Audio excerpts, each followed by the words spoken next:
to what? Go for it. Do Oh it. no, is this a twist? Go ahead. You want I an well, intro? no, it's you hadn't done it yet, and so I just wanted to jump in for Do it. to Do fill it. in the quiet space. Um, wasn't trying to step on toes. Welcome to Film and Beyond. I am your host, Rahana Power. I'm Alan, and today we And have two filmmakers joining us from well, Yerba Loon Productions. Yerba Yeah, Yerba, Loon not Perfect. Productions. your balloon, but Yerba Loon. yeah. It's not. Yep. It's not your balloon. It's Which if you it's It written sounds like like this. it's my balloon. Yes. Right, Yeah. Mai?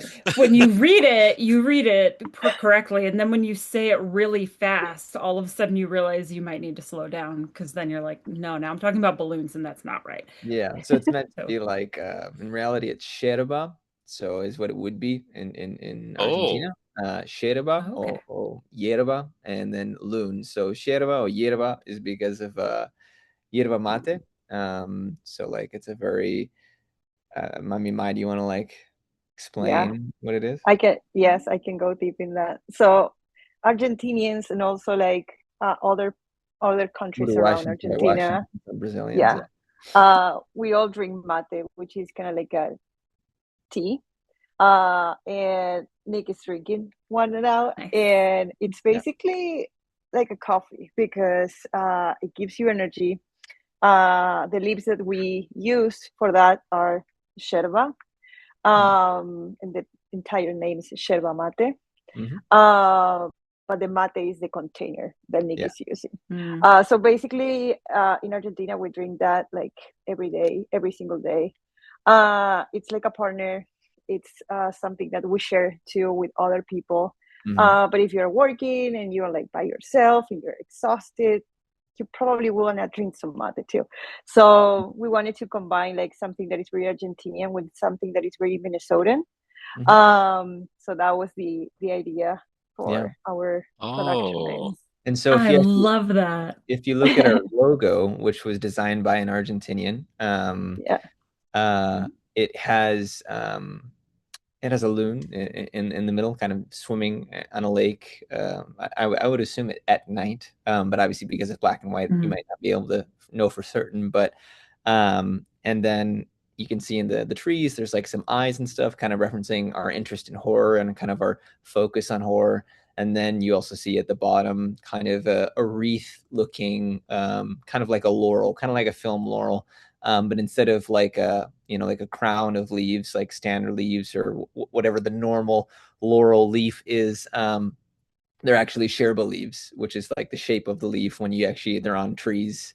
What they do is they cut them down, they dry them out, they cure them, they smoke them, and then they package them.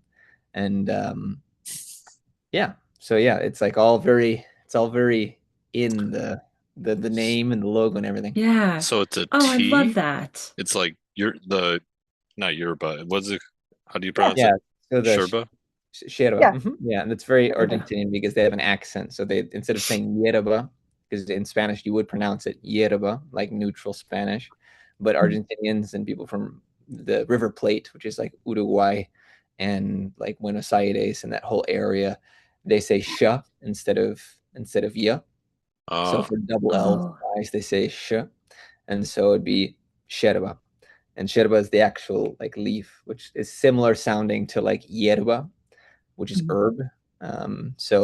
But yeah, so huh. you have it's like loose leaf, drink it from a metal straw, and then you constantly refill with hot water with a thermos, and then it's a like Mai said, it's a communal beverage. So pre-pandemic and still honestly mostly post-pandemic, people just get together and share. Some people like we've Mhm. decided not to moving forward, Yeah. stay from with each other, but like I Mhm. remember, I mean, 8 months out of the pandemic, or I mean, not out of, but I mean, like after the start of the pandemic, when they started to relax some of those restrictions and stuff, people in my theater class were already sharing Yeah. again. Oh, And wow.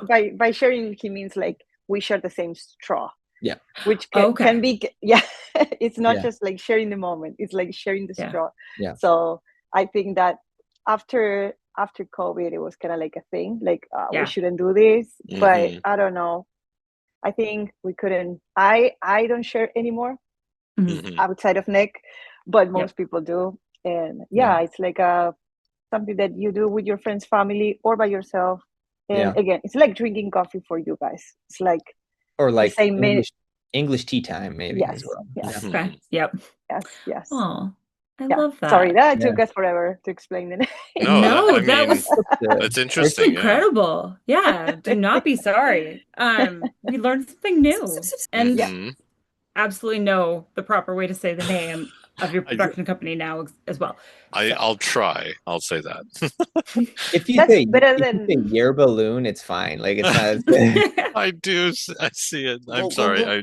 That's just how I'm just like looking at it. That's how I say it. But it's it's Sherba? Shiraba. Sherba? Loon. Loon. Loon. Yeah, and loon is loon, like you know, like the common loon. Yeah. I want to make loon fancy after Sherba.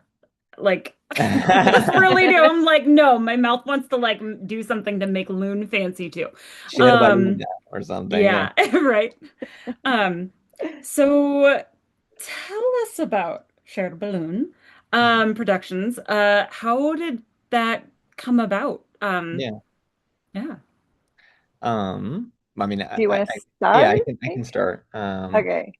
And then are we supposed to introduce ourselves Yeah. again or Please. Yeah. Introduce Oh, okay, yes. yourselves Yeah, for our okay, let's start okay. there. audience. Absolutely. Sorry, I just Um, jumped right in. no, it's okay. I didn't know. I didn't know what Put the a pin in protocol was. that. You We'll started come back talking to it. about, you said Sherba Loon Productions. I was Yeah. like, well, let's talk about that. Yeah. But yeah, I mean, once again, I'm Nick. I'm a director, I guess also producer, writer, director, and then, but first actor. I was first actor, still am an actor. Yeah, that's who I am. And yeah, we created Sherba Loon Productions. Mai? I'm Mai. I'm producer in Yerba Loon Productions, also writer and director. I just shot my first movie, short movie, this year, sorry. And I'm also an actress, so that's the beginning Mm. that we'll probably dig into. But yeah, No, it's a bug. Like it's easy to catch and yeah, all of a sudden you're gonna one day wake up and be like, I just really I want to act in something else. I Yeah. want to yes. try something new. So, Um, um, so to answer your question, yeah. how did that come about? I mean, really, it just came about because it felt like a necessity because we had been making projects together. So for context, Maya is also my partner, my wife. So we've been making projects together. So I, you know, way back when wanted to be a filmmaker, an actor, and everything. And I can talk about that in greater detail if you guys Yeah. want. But you know, we started with our very first short film, technically together, was in Argentina, and we shot that, and I starred in it, and it was very, very like kind of like pretty low budget, pretty like you know, I mean, Maya was our camera person. It was just her and I in an apartment that we rented, pretty much. We did get one of our actor friends, one of our theater friends, to participate as well, and we did find an actress to kind of play my boss, who was based in Atlanta. And that was just like a wonderful experience. And then when we came here and we started to make shorts in Minnesota with kind of more of a crew, um, we thought, well, we should probably have like something that like what are we, right? Do we you know, most people Mhm. have like a production company or an LLC or a just a group or a name or something. Yeah. And so I think we started with the logo, and then later on we got like the actual into the company part of it. But so yeah, I mean that's really what it came out of. And we already talked about the origin of the logo, which I think kind of is the unification of kind of our backgrounds. Hmm.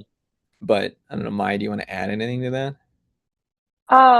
Yeah, I think we needed to have a name. We needed to, in order to be like professional and like ask for Mm, talent or ask for crew. Every time you post something, either backstage or Facebook, I think you have to have a name. yeah. So that's what we did, and we were thinking, well, we want to do something that it has a little bit of both.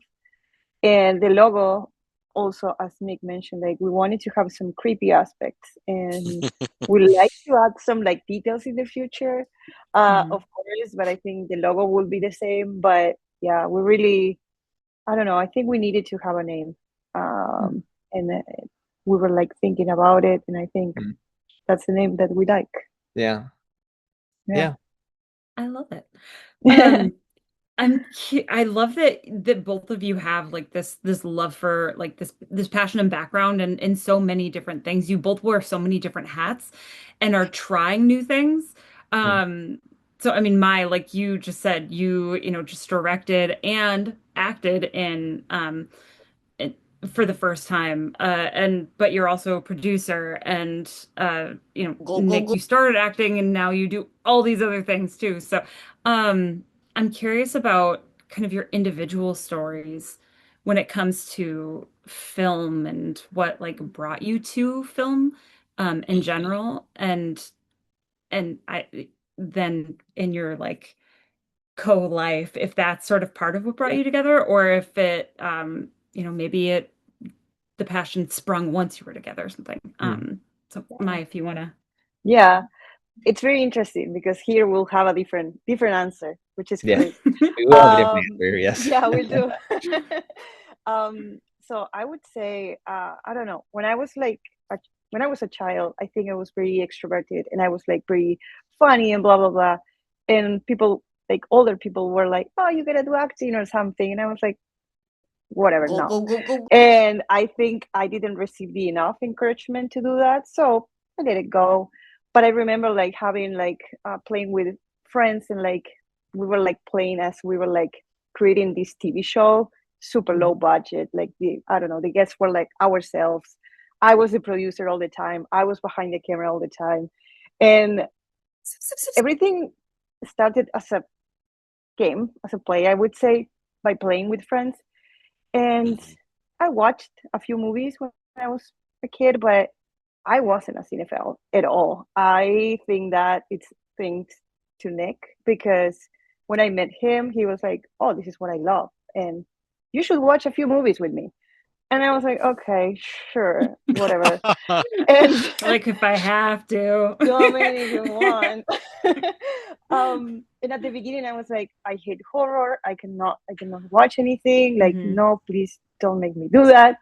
And he was like, "It's fine. We'll do it during the day." Blah. And I was like, "Okay, if you insist." And I love it now. And also, when I met Nick, I think I was like, you know what? I think I gotta listen to that part of me that it was like sleeping for so long.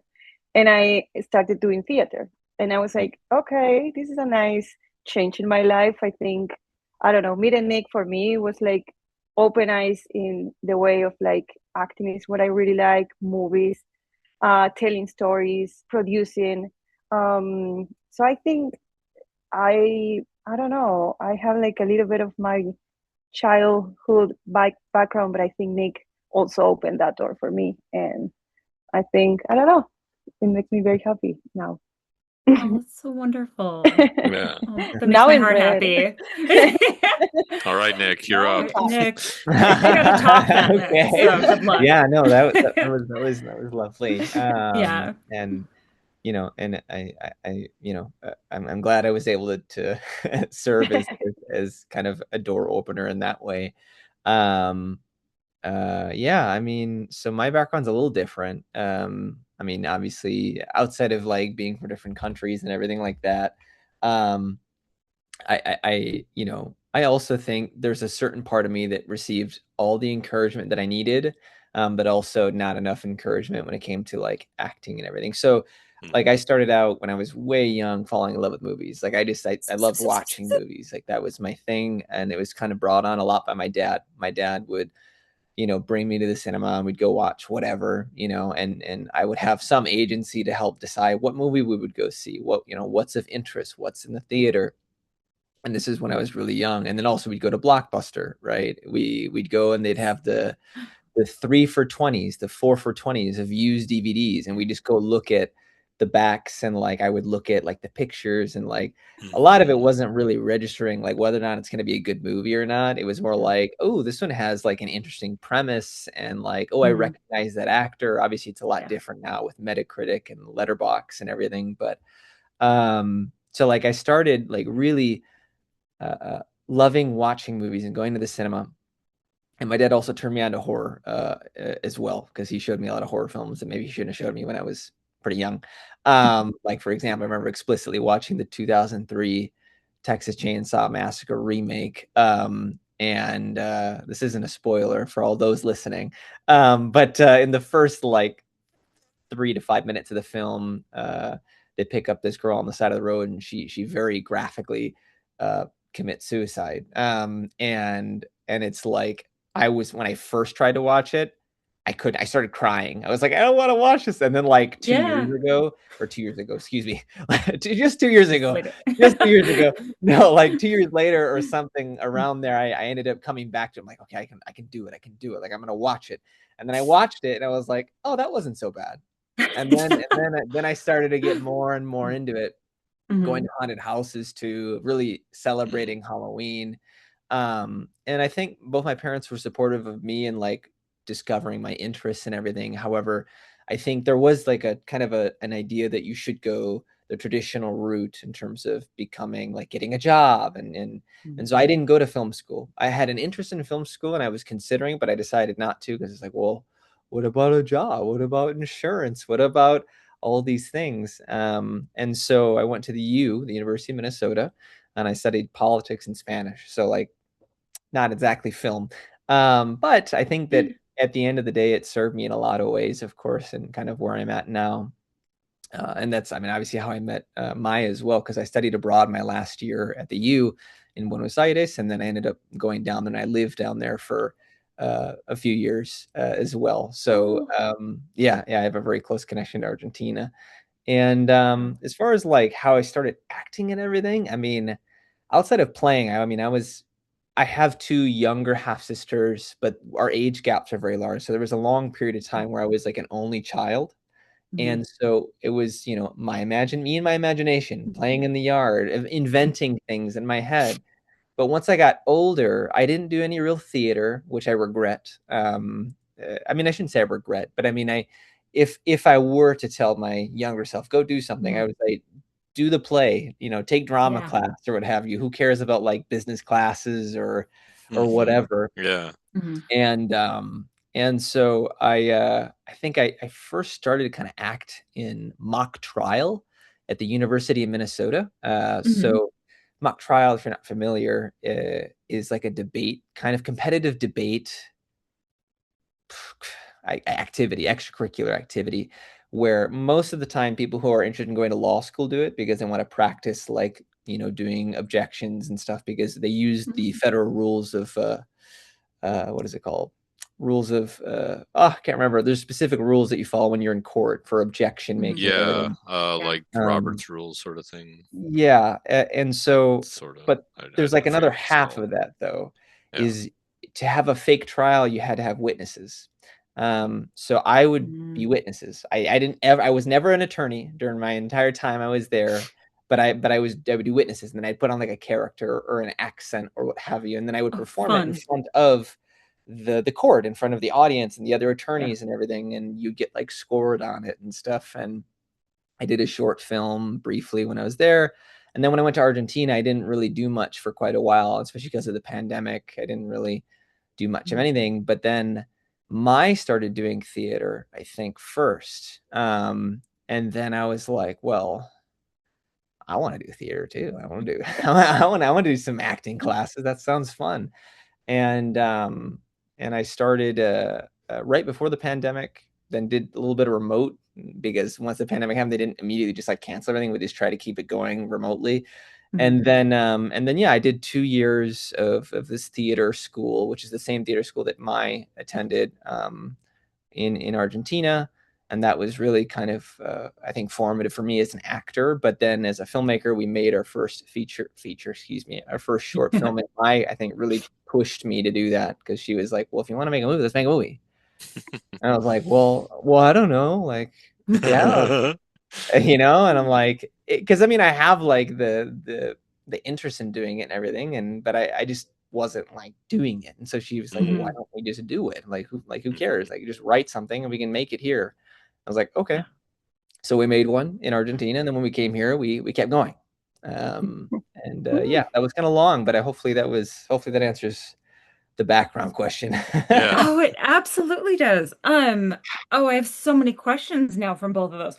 I just want to point out that I think it's really sweet and really like beautiful that both of you kind of served as like encouragement and support to actually go for the thing that you wanted to, whether you felt you had like support like outside of each other or not. Like there was still like that semblance of like, I mean, I like to, like I'm interested, like I want to, but I don't know. And then like in one way or another, you both kind of like helped just open that door for each other and walked through together. And I think that's really beautiful. Yeah. I you. I really want to know what both of your favorite movies are though, after everything that you said, especially since like you did grow up being like huge cinephile. And Nick, I'm curious because and also actually because both of you started out not liking horror. And now you Whoa. really do. I was pretty early on. I was an early adopter, but I I suppose didn't that's like true. it when I was like 10, when I probably shouldn't have seen it that early. That's But true, yeah. yes, But no, I got you. but like now that you both do, and because like I'm still like that 10-year-old version of you where I'm like, I don't know, it looks really scary. I can't do it. Yeah, Rohanna Even can't with watch ET. trailers. Yeah. ET is a And whole other thing. But yeah. so I'm just curious about like what your favorite movies are. Maybe you have a few, maybe like there's one horror that's your favorite and then one, I don't know, comedy, but like whatever. Yeah. But yeah, curious for both of you. Mai, go Yeah. first. Yeah, it's interesting because I really like drama too. I mean, I love horror, but drama has like a special space in my heart, I would Mhm. say. So if I have to choose like the movies that you can watch until you die and nothing else, right? Yeah. That's what I try to think it. Like I remember falling in love with the Florida Project. That movie, Nick showed me that movie, and I was like, Mhm. this is the best thing that I've ever seen. And I rewatch it and I show it to my sister, my friends. Like I was like, you should watch this.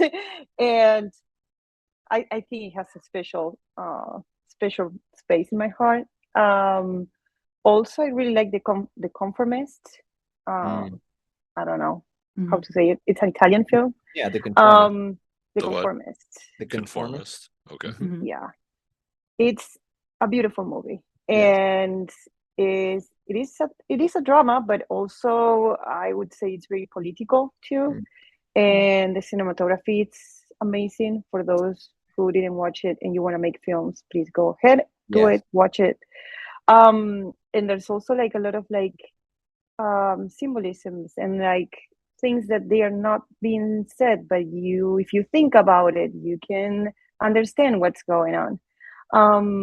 So that's Wow. my second one. Yeah, you should That's watch it quite if a you didn't range yet. there. The Conformist Yeah, and the Florida Project. It's like, Yeah. yes, I love that. wow. Okay. Yeah. yeah, both very colorful too. That's another thing. Yeah. For different reasons, but very colorful, and I love that. And they are not very colorful stories, which is very interesting. Is it Um, 1970, The Conformist? That one? Yeah. Or okay. yeah, 1970-ish. Okay. Yeah. I don't know the Yeah. specific year, but yes. It's yeah, I found IMDb. Okay. Nice. and I would say, I don't know. I will choose one, a horror one. Why not? I have a I have a lot. Yeah. It's very difficult, but Yeah, it's hard to pick I would. one. It is, but one of the first movies that Nick showed me was Hereditary, which is insane, and Was which I one? love it. Hereditary? Hereditary. Oh, Yes, Hereditary. Okay. yes, that was one of the first ones, and I was like, and he was. I remember he said like, if you can watch this, you can watch everything, and I Mhm. was like, okay, let's go. So I love that one too. And yeah, I think that's my pick. I have Mm. more, guys, but you made me Yes. I choose. mean, So. yeah. Honestly, I feel like Hereditary has come up. A That's like lot. all of a sudden Yes. one of those things where like every Mm, time I talk to anyone, whether it's on here or just mm, out in the world about movies, mm, Hereditary keeps coming up. And again, mm. I'm Mrs. Scaredy Cat.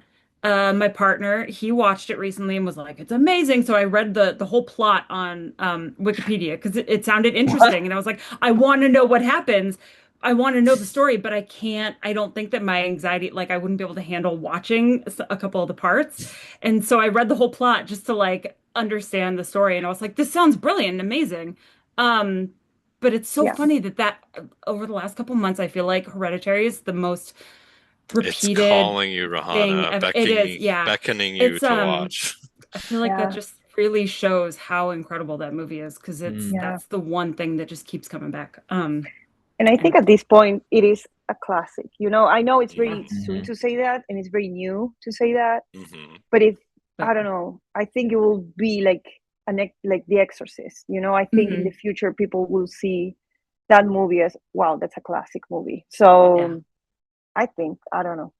yeah, I would yeah, I agree. agree. The new All right, classic. Yeah. Yeah, I Nick. think so. all right, Alrighty. Nick. Asking a cinephile their favorite movie is like asking Impossible. choose their favorite, like a parent to choose their You favorite must have child. one. Just Yeah, boom, this Um, one in this genre, I that know. I one. I've mean, got like a not top really. 10, so I Honestly, every understand. time it happens, every time somebody asks him, like, oh, then I just kind of hem and haw. But fortunately, I did Yeah. like prep a little bit, just a little bit. um, yeah, I mean, it's kind of interesting. I'm kind of aligned with my in a way, in the sense that like a lot of my most kind of beloved films or films that I constantly maybe have an interest in returning to, or that I find a lot of inspiration from aren't necessarily horror, even though I love horror as a genre. Like I love horror, and I watch, a lot. We go and see a lot of films, and a lot of the new horror films that when they come out were there Hmm. like Hmm. first or second week for Mhm. sure. Yep. So it's like super important for us. But I mean, if I had to pick, like, okay, no, gun to my head, like, what are your favorites? I mean, films like Stalker, for example, or um, Portrait of a Lady on Fire, Yes. Very good. or from the Coen Brothers. I mean, any number of their films, but I mean, No Country for Old Men, Mhm. Fargo, Inside Llewyn Davis are all like Oh, just like yeah. are Mm. incredible films for me Mm. that I adore and that are really rewatchable in some ways. Mhm. Um, and but in the vein of horror, I mean, there's so many, and I agree. Hereditary is like a modern classic for sure. I think Midsummer is also incredible from the same director. I'm wearing a shirt of the May Queen right Oh now. my God. Oh, wow. Fun fact: this was a gift on one of my birthdays. Mai got it for me, and then actually on the back there's an Oh, excerpt of the script as well. oh, Uh, so cool. yeah, so Right. I mean, Midsummer is fantastic. I love Ari Aster, but I mean, some that are really inspirational. I think on the filmmaking side, are like Blair Witch Project, Mm. and I think The Witch as well. Robert Eggers, I love Robert Eggers as a filmmaker, and I think The Witch is incredible. So I mean, like, there's an innumerable Yeah. list of films that I could like be like, oh, I love that movie. Oh, I love that movie, and I love Mhm. sci-fi as well, and I love Denis Villeneuve as a Yeah. filmmaker. Like I really enjoy the Dune films. I think there's such scale and such craft in Mhm. those films. And even in Denis' earlier filmography, like Prisoners, or I Hmm. think Blade Runner Yeah. 2049 is a genuine Yes. Mhm. Very masterpiece, good. even though I feel like a lot of people haven't watched it. So like there's Yeah. so many. So I hopefully that Sicario. kind of answers your question. Sicario. Oh It yeah. Yeah. does. Yeah. My friends have a running joke that I don't have favorites. I just have a top 10 and Mm. everything is somehow in the top 10. So my top 10 is really like a top 1000 Yeah. when it comes to that. So I fully understand like the concept of asking anyone in the film industry what's your favorite or your like top few favorites is a ridiculous question. Hmm. But I'm so curious as to what other people really enjoy that I Mm. force other people to answer it even though I don't want to. So But Alan, I feel like you've probably got filmmaker questions, and I am just bombarding with my questions right now. Right, So I filmmaker will pass it off. questions. What's the most recent movie you've seen in theaters? Ooh. Ooh. What was the most recent in theater? We just saw Obsession, right? That was the most recent. Yeah, I think Oh, so. you saw What that? was that? Nice. I think so. I've Yeah. heard I need to see it in the theaters, but you tell me. I think it rips. Okay. I mean, it's very unsettling. I think what Mhm. they do with their budget, I think the performances are great. I don't know. Mai has a little bit of a different perspective on it, I think. Yeah. But I mean, I think it's genuinely very scary and very unsettling and kind of darkly comic as well, which I think is like a thread in a lot of great horror. Is there's some dark comedy in there, but Mhm. yeah, it's a great theater experience. So I would suggest watching it. Okay. My What's I your mean, take on it? yeah, I would also recommend watching it. It is a good movie. I was very tired that day. It was Monday. It was very late. It was raining too. Yeah. And I needed to wake up early next day. So all my opinions are like under this experience, I would say. Yes. Yeah. The stress. So Under that's pressure. a nice disclaimer. And what I have like high expectations. That's another thing. Yeah. And I think the acting is really good. I just was like expecting something else. I don't know, and this is probably wrong, but every time I go to a movie, I'm trying to see something different, and something new, original ideas. And this is an original idea, but I was like, I don't know. I wish this story like goes in like a different route, but I don't know. It's really good for the director, and I think he will make more movies. And I don't know. It's very difficult to get there too. So respect for him. Yeah. Yeah, I heard about, well, I saw the like memes. I think Nick, you posted some of them, like Oh with yeah. the actress who played, I don't know Yeah, who she is, but yeah. Indy Neverett, I believe. Indy Neverett, yeah. Yeah. Did a great job apparently. Last one I saw was Hokum, so Oh that yeah. Oh, I really very enjoyed that interesting with one. Adam Scott and Hokum was scary. yeah. Was very. It was like, oh, now I don't know what to expect. It's just kind of like pretty twisty in that way. It was like, okay. And then it kind of was like putting the pieces together. It was like, okay, it makes sense now. Okay, I get it. What this film is about. The theme. Yeah. Which is also that's a different kind of movie for Adam Scott, which I think is exciting. Like to see someone that you know from like specific genres or something, and you have like a really specific concept of, and then to see them like enter at something completely different. And I mean, from the trailer, it looked like he crushed it. I'm not gonna see it because it's scary, but it looked like he crushed it. You should So just dive yeah, right that's pretty in, fun. Rahana. Just go for it. I don't Hokum, know. Obsession, The last movie Hereditary. I saw was The Mandalorian and Guru. Okay, Grogu. So very different. Yes. I'm not a little bit. slightly. Yeah, so A little bit. I'm not. If we see the scariest movie I've seen in theaters, I think has been Weapons. Oh. Over the past over the past 20 years. Like I've seen a couple. Sinners is kind of in that vein too, a And little bit. yeah, So, that's true. I loved Sinners. Oh my goodness. I mean, so you can watch horror movies. Yes, I knew I it. mean, I feel like there's Talk like to her, sometimes it really depends. Like, it depends on so many things. Well, I think I understand that. Sometimes you're not in the mood and you need to protect yourself from those feelings. And that's what I'm saying. Like going to a Monday if you're extremely tired, like don't go. If it is rainy, don't go. Yeah. But I think you can watch horror.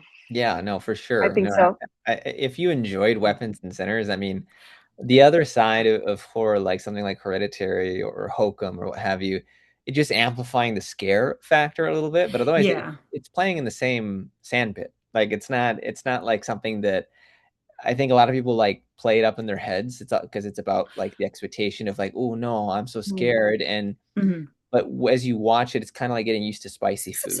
I think, did you say that, Mai? Or Mm-hmm. yeah, you said, I think you said that the other day. It's like it's getting used to spicy food. Like the more you watch it, the more you're like, oh, okay, no, like, and I can handle this. Like, I think as That's long as you get a good. safe recommendation from someone, Yeah. you know, somebody who's not showing you like, hey, here's this really effed up, like, you Yeah. know, I don't know, Eastern Evil European Dead or something. horror Yeah. film that it has like really grotesque imagery and Mm-hmm. it's really just avant-garde, but also just incredibly violent and gory, then maybe it's like, okay, Yeah. well then that's not, but that's not the same as like, you know, just Yeah. a scary movie. Mm-hmm. That's true. Or yeah, Maybe, a slow burn like Hereditary or Mm. I Midsummer. Yeah. suppose. Yeah. I suppose if it's packed really well with like really good acting or Mhm. like all Mm-hmm. like the plot, like I Like I said, like think the you could plot sounds handle amazing. Midsummer. If you had weapons, you could handle Midsummer pretty well, I think. So Mm. I think so. I mean, yeah, because it's just mm, so it's more psychological, I think, as opposed Yeah. to and that yeah, I guess yeah, it's very low Pascal rating, I'll say, for the heat of the of spicy yeah. food, if you will. But or for spicy That's horror. such a good way to like compare it too. I love that. Mai, that was Yeah. your like analogy. Yeah, That's brilliant. because Yeah. that's another thing. Before moving to Minnesota, I wasn't able to handle like any spicy in my food. Hmm. So I compare spicy food Go, with go, go, horror go, go, movies go. because I discovered that I like that with time. You know, like Yeah. little by little, like you eat a piece of spicy today, and tomorrow you're eating like a full jar of like chips and salsa. You know, like Hmm. no mile hot or something like that. You know, Yeah. like I think you that's my experience. So that's why I Mhm. like comparing like horror with like spicy food. Exposure therapy. Yes, Yeah. Yeah. yes. Yeah. Yeah. You just Yeah. have to build yourself up with it. Yes. I love that. Speaking of movies in the theater, I wanted to ask you about Thumb Man that you Yeah. Mm. showed last week, as of this recording at least. Um, you had some words about the metaphors within the film. Mhm. I guess do you want to talk about that at all, or what you Yeah. can say about it, I suppose here. So, Yeah, Mhm. no, absolutely. So I mean, yeah, Thumbman is as a and why synopsis. Thumb Man? Like what? Like Yeah, I'm trying to get my mind wrapped around that. Why this title too? yeah, absolutely. So Thumbman is so it's the second short film that I did here in Minnesota, and it was the first time we kind of expanded our crew beyond like 4 people. And it was a wonderful experience, and so far we've had a great time kind of bringing it around to some festivals, some screenings. Mhm. So we showed it up at the Ely Film Festival, a wonderful festival. Recently at the Edina Community Shorts Showcase was an amazing experience as well. And Yeah. then actually, we recently got accepted to another festival that I don't know if I'm supposed to share or not, because they said don't like share information yet. But That's okay. another Midwestern The festival exclusive word here. No, I'm just Yeah. kidding. outside of another You're Midwestern festival disqualified. outside of Minnesota. Yeah. Just immediately disqualified. We heard you mention it. You mentioned it on a Um, podcast in June. how dare Go, you? go, go, go, go. So yeah, I mean, it's really fun, and so I can share a little bit. Like basically, there's the surface line synopsis, which is that this individual, this white guy named Bobby, who brings his friends, kind of drags his friends onto a camping trip in the middle of the woods, late in the fall, and everyone's kind of going along, just to support him, be with him because he's leading them on this, and they're like, well, okay, fine, we'll do this. And so it turns into this kind of camping horror, horror comedy cryptid thriller. There's something in the woods, right?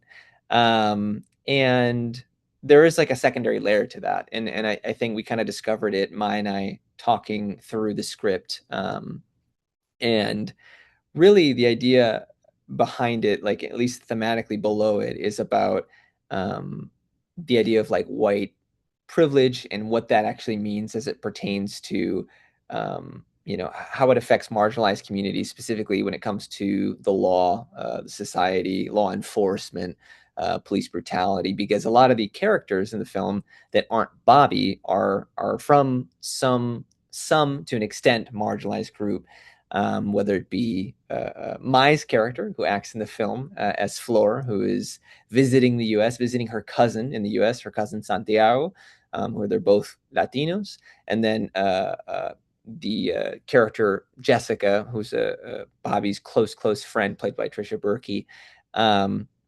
And yeah, that's kind of the idea there. And the name, in terms of Thunman, originally came out because I first thought of kind of the look of this thing. And in the film, it doesn't translate to what I originally envisioned, which is it looking more like a thumb. And I think some people think immediately thinking that when I mentioned that, they're like, oh, is it like Spy Kids, like the Spy Kids movie? Like, well, no, no, not like that. No, more so like this thing that doesn't have a mouth, that doesn't have any features. It just has kind of a skin colored shaped head and two black beady eyes, and it lives and stalks people. And another reason for that is because I wanted to be representative of a certain kind of personality that exists in law enforcement, for example. And it's not just an exterior thing, although sometimes it does manifest itself in that way, in a very like, that person looks like a thumb. But kind of a brawly, a lot of time bald, very like aggressive, wants to use trigger happy officer of the law. And so the idea of a thumb was kind of there, and so the creature is somewhat representative of that. But yeah, I hopefully does that answer your question. Please do ask if it's not clear, if it's unclear. Okay, so Thumbman refers to the creature more so. Okay. Yes. All right. And okay, interesting. Mai, do you want to like add anything to that, Mai? Or? I think it was very interesting, or I don't know, this is the part that I like the most. When we are making projects, he comes to me, he's like, hey, this is my script. When I read it, yeah, sure. And I really like sitting together and like asking questions to him and to the script. Like, so what do you think, like, why is this character dying first? And why is this character dying later during the movie? So I think that really helped for the project to have more like a order, like which character will die first and why. And I think that helped Nick maybe to, I don't know, come to this like more specific idea about like, oh, okay, so I really want the white guy to, I don't want to No, anything. No. Sorry. I almost say something. So I don't know. I think I really enjoy that part in that process. I don't know, like asking questions to the script. I think it's very fun and also help Nick in this process. I don't know, Nick, if you think like it was useless. I don't think so. I hope not. No, not at all. Yeah. Well, my being an executive producer on all my projects, is the first person who generally sees a script, and the first person who sees a rough cut, typically. So I generally don't share like draft in progress. I generally don't. I like finishing a script so that I feel like I have something to show that is complete, and then working through it and editing and revising it. And Mai helps to kind of interrogate and say, because she's coming into it completely cold, and says, okay, well, wait, why is this happening? Or what is this representative of? And sometimes it allows me to think of things in a different way, because a lot when I write in a very I like to say I vomit, right? So I just kind of regurgitate whatever feels right in the moment, and then after the fact is when I start kind of analyzing it and trying to be like, oh, like this character is going in this direction and why, and that kind of stuff. Like, because I don't typically, I'm not an outliner. I'll definitely think through things, but I don't typically outline. So it's kind of, it is a little bit improvisational in that way. And so then when you discuss it after the fact, like when Maya and I talk about it, ideas come out that I didn't even realize were there, or that maybe were kind of there. But then we flesh them out further, and I can kind of go back through and refine, okay, this is what this is about. Yeah. Yeah, we had Trisha on just ahead of you guys, so Yeah. she was telling us about that. So Oh, really? Yeah. Hopefully she had good things to say. I hope. yeah. Absolutely. Yeah. I'm curious about your experience, being not only like the producer and that kind of sounding board and brainstorm figure in the process with Nick, but also as he's writing, but also your experience acting in the film as well. And being on that side of it, and also getting to focus so holistically on this character and her life and history and experience and all of that. How was that for you? It was really If fun. it's anything that you can say. And if not, that's okay. It was fun, No. period. No. Period. It was fun. That's all. That's all I get. We're done. No, I can say that it was super fun. I really like the experience of, like, I don't know. I think it's a privilege to live with a director and ask him questions like all the time. I don't think a lot of actors can do that. They can text the director, but it's not like we were cooking and so what do you think, like, like that kind of a thing. I think was very unique, and I really enjoy it. On set, I was very nervous because it was my first English acting experience with people around me and everything. I made auditions, that's what I mean, but that was my first time and I was super stressful. I really knew the lines. I was super confident about that, but I was like, I don't know, this is the first time that I'm doing this. And it was amazing, but I don't know, I also was super stressed. And also, like, Nick was also the editor of this film. So every time, and we live in a very small apartment, so every time he was editing, he usually doesn't wear a headphone, so I can hear my voice from that room. And I was like, oh no, stop it! Like, I don't want to. Yeah. I'm going for a walk. That's I'm going for a walk. Like, how do we soundproof your editing rooms? Or... yeah. Earplugs. We need that. Yeah. And then, but then you have the process of like, okay, Maya, I think I want to show you what I have. And I'm like, oh, now I gotta see my face, not just listening to me. Yeah. So now I can watch the movie and I feel great. But at the beginning, I felt kind of like, ugh, that's me. I don't know. That's weird. It was really fun, and I will do it again. Nice. Of course. Yeah.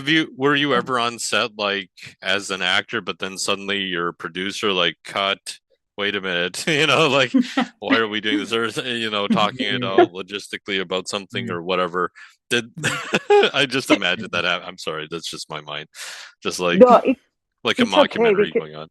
But it's okay because also I knew the schedule really well. I knew when Kafti was coming. I was like, because I produced this movie, so everything was in my head too. But it was very nice to feel like, oh, you know what? I don't have to be producer now. Like, I help with pre-production, but on set I'm talent. So that also felt really nice because behind camera and producers and PAs and like assistant directors, we all run. It's very stressful, and after it is stressful too. But you can chill and you can like chit chat with other talent and actors and actresses. So you can eat some snacks. It's different experience. It's definitely different. Yeah. And Nick, what's the flip side? Like, okay, action, actor, producer. Like, what? How do you work in that sense now that, like, Mai's in front of the camera instead of just like behind the camera or something? Yeah, I think it made it so I leaned maybe a little bit more on my assistant director, my AD, Pete Erickson. It was the first time working with an Oh, AD, and yeah. he was wonderful. Huh. And so I leaned ADs on are him. great if you can get them. Yeah. Or Yes, whatever. yes. Yeah. Having that kind of second hand there to really help move things Yes. along is great, as opposed to having to be the authority myself. And Maya was very aware of what was going on. She'd check in with me, especially if there were scenes where she's not in it, or she'd be over with me by the monitor, kind of watching things. But she was very much so focused on being talent, and I think that was an easy transition, because like she's an actress, and she's professional, and like I think on set, when she is in full producer mode, she kind of acts a little bit like an AD. Just Yeah. being on indie sets. Obviously, there's very defined roles as to what an AD does, what a second AD does. What a producer may or may not be doing, especially when you're on a bigger set. But on small sets, especially which the majority of our shorts were Yeah. relatively small. Right. I think most are in Minnesota like that. Yeah. Yeah. And so, Maya is kind of acting as like an AD, but also a producer, and kind of bobbing and weaving between both those roles, because she is on that pre-production side. She helps make sure we get everything scheduled, to make sure that we're staying on time, that we're actually getting through casting, that we have And the deadlines. light or the night, like what part of Yeah. And filming then are we at? when we're on set, yeah, I mean, she's helping to kind of make sure we're staying on schedule as well. I haven't really internalized as well, but it was just very helpful having an AD there, to lean on, since Maya was more focused on making sure she was ready to go in front of camera. Good. How was it? I'm trying to think of the right way to word this. Was it really enjoyable for you? Like watching your person that you've worked with, and like behind the camera, and like the producer aspect, like, and collaborating with and really coordinating with so much on the script and the story. Was it then like really enjoyable for you to watch her like on screen and do this, take on like this other, for lack of a better term, like role, Yeah. and just get to see her like become this other person? Yeah, no, absolutely. I mean, it's always fun to see her like enjoy like the role that I wrote for her, and like really kind of get into it. I mean, when I'm watching the monitor, I'm watching everyone who's on monitor, and if it's a scene where it's just her, then I'm focused on her, and I don't harbor bias against Yeah. against, because she's my wife and my producer. But like, when she's doing what I need her to do, I'm like, this is great. This is great. Like let's and I'm happy, because I mean, I wrote the role thinking of her. Yeah. And so I think she was able to really, knock it out of the park, because we talked about it plenty, and the role was written for her. So I think she was ready to go when she was on set, which I think was helpful, because she is a more experienced actress, even though most of her experience was on stage. She has a lot to bring to set in terms of her experience, even though it was her first English speaking role. Like, our main actor, Bobby, Mitch Zero, or Mitch Zero, he never acted before. So I think it was really helpful having people like Mai and having people like Trisha on set to kind of bring, a certain sense of decor or decorum, I guess. Yeah. Okay. Um, I did see also Guilt, right? Awesome. I want to say zombie film, if you will, kind of apocalyptic sort of film. Great sound design. I like that a lot. Can you talk about the difference between the two films? They're a year apart, right? In terms of production and I guess getting it Yeah. out there. Yeah. About a year, or how when do you remember? I think Was it I like think we made it. the same They're year? both in the same year. I Okay, Yeah. think great. I Oh, think wow. they will release like with an year apart. I Yeah. guess, but Yeah. I think we both That's shot. good strategy. You got to, Yeah, space them I out. think. Yeah, I think it was the same year. Yeah, Okay, Yeah. good. Go, Because go, I think go, we This is go, shot go. Guilt in July, and then we shot yeah. Some Man in November. Yeah. Oh, Of wow. what year? of 20, 2024. 24. Okay. Yeah. Hmm. That was my busy year also, yeah. Yeah, yeah. Yeah, I can talk a little bit about the difference, and then Maya, you can give your perspective. Yeah. So yeah, I mean, for me, the Guilt was the first time working with a crew of any kind. It was a Okay. very, very, very, very, very small crew. Yeah. So I worked with a gentleman named Max Benke, very talented DP. And I met him at the Roger Deakins event that Oh yeah. Cinematics hosted down here. Yeah, I met him there, and we met for coffee. And I told him, "Hey, yeah, I have a date. I'm going to shoot this movie. Like, are you interested in it?" And he ended up kind of coming on board, and he brought a bunch of gear because he had a kind of a connection of sorts to be able to take gear out in a Nice. capacity where he didn't have to own the gear, let's Hmm. say.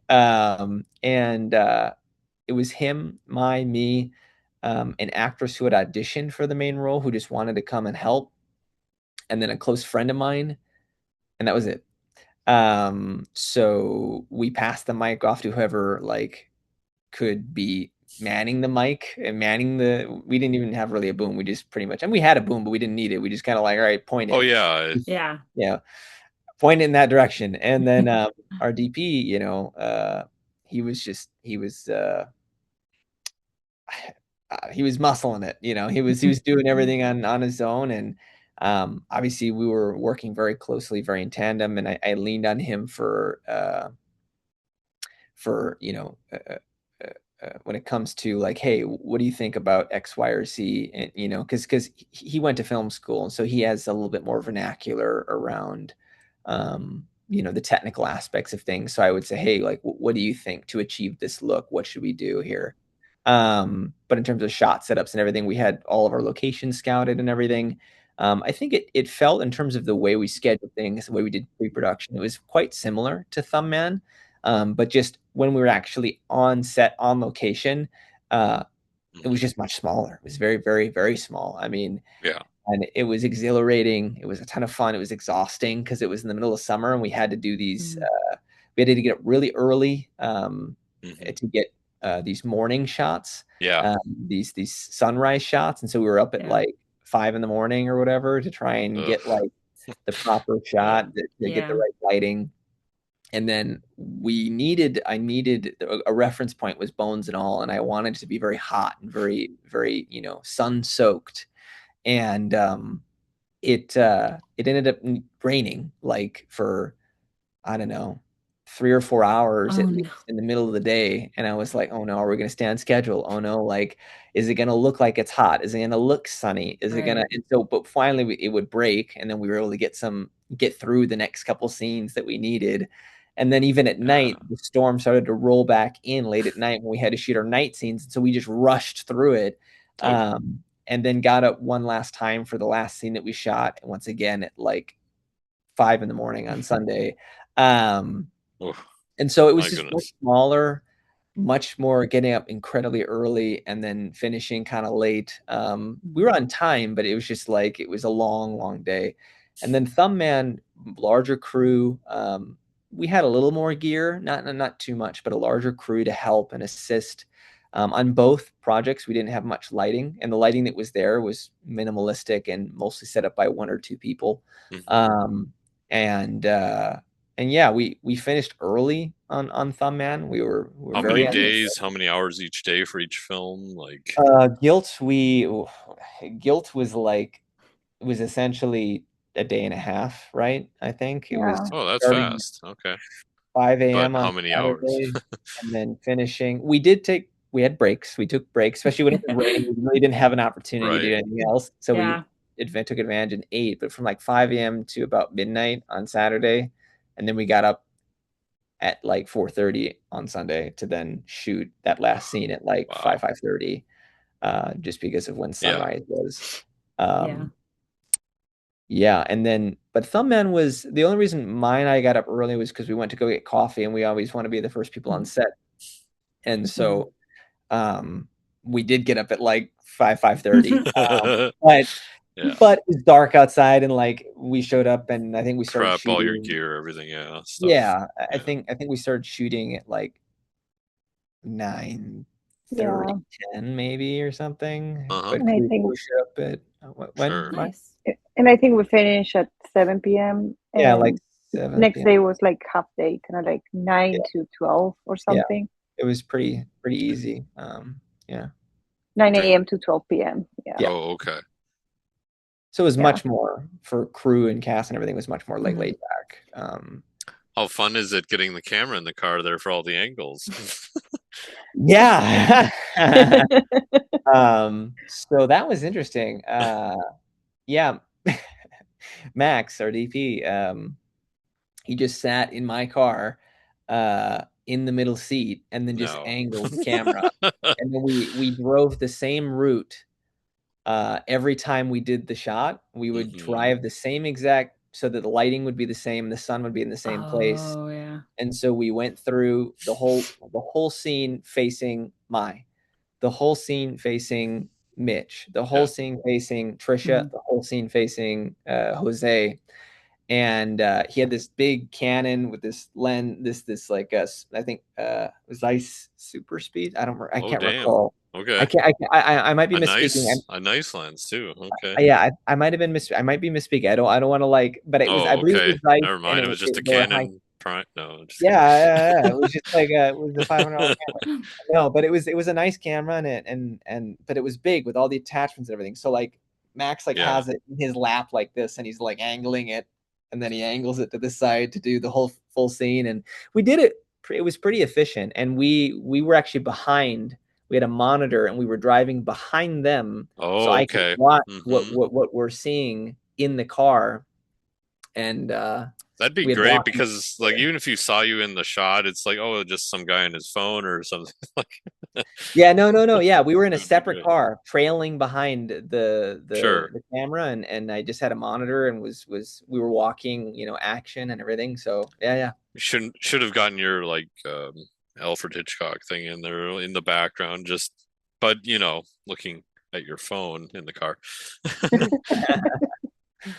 Mai, I Uh, don't know, what was your how did you perceive those two experiences differently? Well, I think you said something about like the size of the crew, and I think that was like um, a big difference. Also, something that it's nice to mention. Nick and I moved here to the U.S. in 2023. Yeah, and we lost Nick. No, I'll be right We okay. We didn't know anyone, so for us Mhm. to get together with a lot of like creative people was a challenge because we didn't know where to go, how to do it. So we were kind of like improvising in the first project. We were like, well, Yeah. maybe if we post something on Facebook, maybe someone will audition for us. And that happened.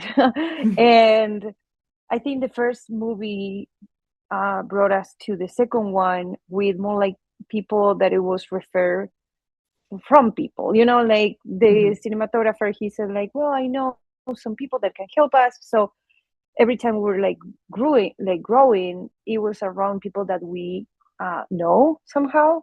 And I think that was great because we knew each other every time we made like a new project. So it was kind of like the family was growing or something. Yeah. um, so I think that was very interesting to see the difference between the first one, the second one. And also it was my first time producing, so I was like, I don't know what I need to do as a producer. So I was like mhm. googling a lot, and Mhm. I was very proud because we were on time, we had everything we needed. And I was like, well, maybe I'm good at this, I don't know. So second movie was the same, we finished on time. For me and for every Mhm. producer, I think that's a win. Yeah. um Having that, like, I don't know, And making also sure like you get what dealing. you need too from the day. Yes, the director should be happy, talent should be happy, everyone should be content. That's kind of like producer's role too, like make everyone is like content, because most Mhm. people are spending like an entire day and that's a weekend, like And also, I don't know, budgeting, it's also very challenging. And I don't know, the first project was like very smaller, like smaller in crew and money. The second time it's like, well, maybe we can, I don't know, like spend more money, like bring in more, like whatever we need. So I think it was a big difference between one and the other. And again, they were like all very like low budget, super low budget. Yeah, right. And that's also a challenge for a producer, I guess. Yeah. So yeah. And did Jeff score both of them? Okay. Yes. Oh, we love Yeah. Jeff here. Yeah. Yes. He's amazing. Yeah, Yeah. we love Jeff. Jeff is incredible. Yeah, and he on our first project, I mean, he reached out when we posted, I think because we were looking for a DP. I didn't know we were going to work with Max at the time, and so I posted a post on one of the many Facebook groups, and had a couple conversations with different DPs in the area, and then Jeff just emailed me. He's like, "Hey, love to just like talk about. Sounds like an interesting." Movie. And I was like, all right, let's This talk. guy. Yeah. Yeah. Love And we it. immediately hit it off. We like, Yeah. we become fast friends and like, I love Jeff. I love hanging out with Jeff. We regularly get together with Jeff and Amy. But yeah, I mean, at first when he pitched me like his like normal rate, I was like, whoa. I was like, hey, Jeff, this is not we are not a big production here. But he was very accommodating to us and in our budget constraints, and I think he did an incredible job on both Guilt, Thumb Man, and then also the film that we did after. So yeah, great. Because I know I think we had Ashley Dahl on recently, and a similar approach happened there. So you can imagine our surprise when we hear, "Oh, he just popped into the DMs, huh?" Okay, gotcha. He slid into my DMs, Yep. You kind of have to do that in this industry. Like that's just you want to meet new people. Yeah. So what is next for y'all coming up here? It sounds like there's another film on the horizon already here. Yeah. I'll start and then Maya, you can kind of elaborate on what I say. Because one thing is very much so her project as well. And so in terms of what's on the horizon, I have a completed short that has not been, well, it has been seen by Mai and I think by like probably a few festival programmers, but otherwise it hasn't been seen many of them yet. But I was going to release the trailer here shortly. So keep an eye out for that. But it's called Subversion. It's the film we shot this last September. It was I'd say our most ambitious project to date. We actually did have lighting, so we had a grip and electric team. Whoa. And okay. We had a lot of gear, maybe too much gear in hindsight. And it was we worked with this actress who is from Texas originally, but she lives in LA. And she was incredible. And we also worked with Gael Palin as well. And so I'm very proud of it. Jeff scored it as well. I think it looks great. I think it sounds great. I think it's a little more abstract than Thumb Man is, maybe. So we'll see kind of how that plays. But I'm super excited to share it with everyone. So yeah, it's called Subversion, and we're kind of starting to submit to festivals there as well. And when it has a screening here, we'll be sure to be sharing that. But yeah, like I said, trailer's coming out soon. And then I'm editing Mai's first short that she directed and wrote, and she can talk more about that. Yeah. Quick question. Is Subversion also in the woods? No. Okay. It's mostly inside, kind of. Okay. It's at a house that's in a rural wooded farmland area. Okay. Yeah. about 50-50, I'd say. Okay. 50 in, 50 out. Okay. And yeah, Nick now he's editing my first short movie. I think it's almost done. We'll work with Jeff again. We have a session in 2 weeks. We'll start talking about feelings and like how that process is. I'm very proud. Two, it's my first movie. Once again, Yeah. Gail is the main protagonist. She did an amazing job, and this is a script that I wrote 2 years ago. I took a writing class in North Film. Like Film it's North a at Film North. Film Yeah. North. Yeah. Sorry. Okay. Yeah. It was a specific course for people who wanted to write about horror, sci-fi, or what's the other Thriller. one? Yeah. It Horror, was a genre. sci-fi, It was a genre genre. focus. Yeah. Genre. There we go. Yeah. And I wrote Western. that one. Yeah, was and I wrote that one, and this was 2 years ago. So we were like making Nick's movies, and I was like, oh, I don't know, I don't feel sure about this. It's a lot of work. Also, my English 2 years ago wasn't that great. It's not great either now, but it was worse. That's what I wanted to say.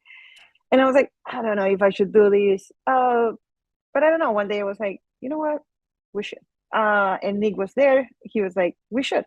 So it's very interesting because I wrote this script 2 years ago, and it's basically takes place in the future in the US, and it is taking place in a US underneath fascist government. And I think everything that happened with ICE this last winter also pushed me to make this movie. I was like, I think we gotta do this. I think this is the right time. And for some Wow. people, wasn't the right time. And I was like, okay, if some people think that it's not a good time, I think it's a good time. Yep. So I don't know. I'm very proud, and also I don't know. Nick might have another perspective, but I think it's kind of abstract too. I don't know. I don't know. I'm very excited to. Nick is like, mm-mm. I don't know. I'm excited to put it out there and see what people think about it. Because for me, it's very clear, but I don't know. Mm. Hmm. I think It it's sounds very relevant. So Yeah. I'm Yeah. very Thank intrigued. you. And Thank also, I you. just Thank want to clarify really quickly, your English is fabulous. you. Thank you. I I could go further than that, but I'm just gonna say genuinely, it's really Thank, it's excellent. So yeah, thank you. give yourself props for that. No cutting Thank yourself you. down. Thank you. Both of those films sound very intriguing though. mhm. I yeah, whenever trailers or releases or anything like that come about, let us know. We will share. Mhm. And I'm excited to see them. I will embrace any scariness that you have put on screen. I will watch it. I am pledging now. I will Yeah, watch they are any not that. scariness. bad. It's not too They're bad. not No, that bad. no, Okay, you'll be perfect. okay. I mean, it's scary, but Yeah, for the whoreheads, it's really scary. It's very yeah, scary. Um, Don't overdo terrifying. it. No. But for a 4-year-old mentally, for me, no, it's not at all. no. Like that's fine. I think it's, but I think it's 4 year approachable. I think it's accessible. I think both are approachable and accessible in terms of Yeah, for their sure. genre, For but they're not Mm. like they're gonna put you way off. I think so. That's me. I love it. sure. So curious, where can people find you, find your work to watch, reach out if they want to maybe work with you? Mm-hmm. How can they Yeah. get a hold of you? Yeah, so I mean, first and foremost, our Instagram, which is Yerba Loon Productions or Yerba Loon Productions. And you can reach out to us there. You can see our posts there. We try to be active as we can be, but we're also not social media managers, so it's hard for us to always be posting. It's a full-time job, as I'm sure you guys know, trying to keep stuff like current and like post new posts and new stories. But we are very active there, and so if you reach out, we'd happily chat. In terms of watching our stuff right now, we do need to create a separate channel for Yerba Loon Productions on YouTube, but they're all actually listed on my YouTube that I've had for many years now, and I used to do film reviews on. It's called a Cinephile Center, and yeah, our shorts are on YouTube. You can see them there. Well, Guilt is there. Technically, Yeah. Thumbman is still unlisted just because festivals, as you know, Alan, can be Yep. kind of like we don't want it to be public listed. And so you're like, all right, well, I guess it's just going to sit on YouTube for a year until people can see it. Right. Till you make up your mind. No, I'm just kidding. Yeah. And then, yeah, my personal Insta, if people want to follow there as well, they can, but that'll be listed on Yerba Loon Productions. Mai? Yeah, I think Instagram will be the best way to reach out, but if people are more formal, they can also reach out through our email, which is yerbaloonproduction@gmail.com.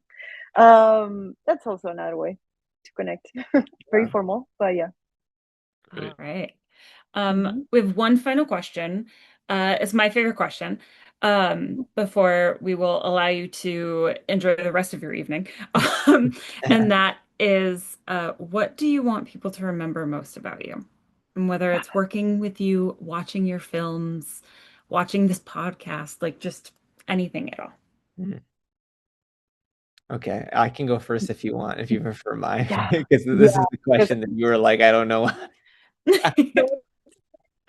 But I decided that I will improvise. So Nick, go ahead. Yeah.